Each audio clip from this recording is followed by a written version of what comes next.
Hi guys, welcome back to simply magical. ఈరోజు మన ఛానల్లో ప్రాన్స్తో మసాలా కర్రీ చేస్తున్నాను. చాలా సింపుల్ అండ్ టేస్టీ కర్రీ, క్విక్గా అయిపోతుంది. ఎలా చేయాలో చూసేద్దామా?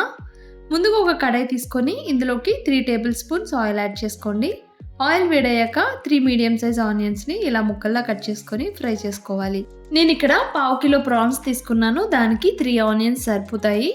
సో మీకు ఇంకా గ్రేవీ కావాలి అంటే ఇంకొక ఆనియన్ని యాడ్ చేసుకోవచ్చు. మెత్తగా మగ్గేంత వరకు మీడియం ఫ్లేమ్లో ఫ్రై చేసుకోవాలి. ఇప్పుడు ఇందులో టేస్ట్కి సరిపడినంత సాల్ట్ని యాడ్ చేసుకోండి. ఆనియన్స్ మెత్తగా మగ్గిపోయాక ఇందులో 1 table spoon ginger garlic paste వేసుకొని ఫ్రై చేసుకోవాలి.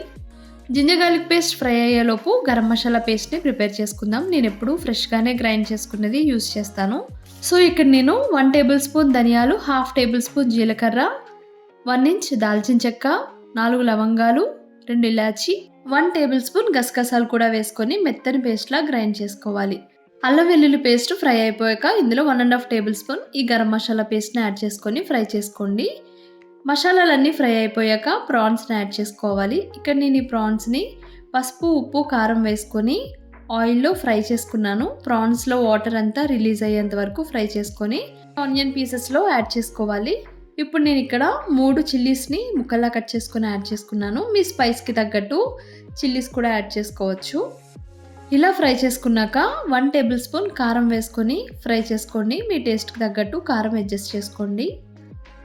సో కర్రీ అంతా మీడియం ఫ్లేమ్లోనే కుక్ చేసుకోవాలి, హై ఫ్లేమ్ పెట్టుకోవద్దు.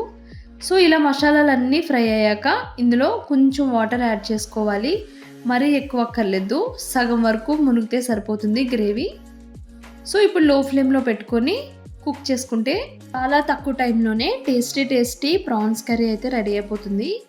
ఇప్పుడు కొంచెం కరివేపాకును కూడా వేసుకొని ఫ్రై చేసుకొని కాసేపు కుక్ చేసుకుందాము. వాటర్ అంతా దగ్గరికి అయ్యేంత వరకు ఫ్రై చేసుకుంటే సరిపోతుంది. ఇలా వాటర్ అంతా దగ్గరికి ఎవాపరేట్ అయిపోయాక ఇందులో కొంచెం కసూరి మేతి, కొత్తిమీర వేసుకొని స్టవ్ ఆఫ్ చేసుకోవడమే. అంతే, చాలా సింపుల్ అండ్ ఈజీ రెసిపీ అయితే ఈరోజు మీకు చూపించాను. చాలామంది ప్రాన్స్ కర్రీలో టమాటో వేసుకొని కుక్ చేసుకుంటారు. టమాటో వేసుకుంటే స్వీట్నెస్ వస్తుంది. సో కర్రీకి టమాటోకి సూట్ అవ్వదు. ప్రాన్స్ ఎప్పుడు వితౌట్ టమాటో చేసుకుంటేనే టేస్ట్ బాగుంటుంది. ఈసారి నేను చూపించినట్టుగా ట్రై చేయండి, చాలా బాగుంటుంది. మీకు ఇంకా ఎగ్ నచ్చుతుంది అంటే ఒక ఎగ్ కూడా బీట్ చేసుకొని యాడ్ చేసుకున్న సూపర్ ఉంటుంది. తప్పకుండా ట్రై చేయండి, చాలా టేస్టీగా ఉంటుంది. నా రెసిపీ కనుక మీకు నచ్చితే please do like, share and subscribe my channel. నా లేటెస్ట్ వీడియోస్ నోటిఫికేషన్ కోసం పక్కనే ఉన్న బెల్ ఐకాన్ని క్లిక్ చేయండి.